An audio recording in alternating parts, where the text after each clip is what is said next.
A day in my life nga na diri sa Saudi o kumbati kay nagkaon na pud daning tinulang manok kay lami gid kaayo ihigop sa sabaw.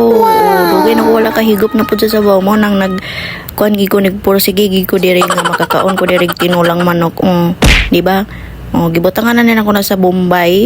Sibes, dahonan, luya, kamatis, talong, patatas. O ang importante po sa ako dire is ang kanon or rice. O diba? Lami kay na siya, oy. Gimingaw na gigay ko. Ngano ba di ay, wala magbuot na ko dire, magkaon ko dire sa akong gusto. Kay ngano, hago ba ita dire?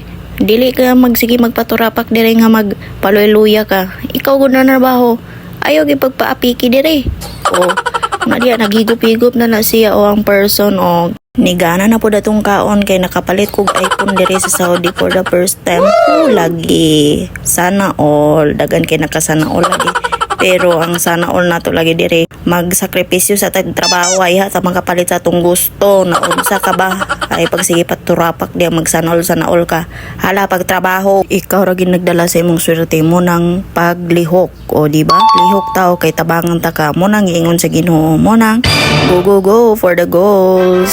Enjoy life lang dito diri sa kalibutan kay na lisod na nang gigubot ng Pilipinas nagigubot pag diri ang Iran ug Israel na ayaw na mo pagsigi arte-arte din na trabaho ug nay mga trabaho na ma-applyan job offer di na adto na mo dito pagpaturapak na mo sige na babay kay mo kaon ako.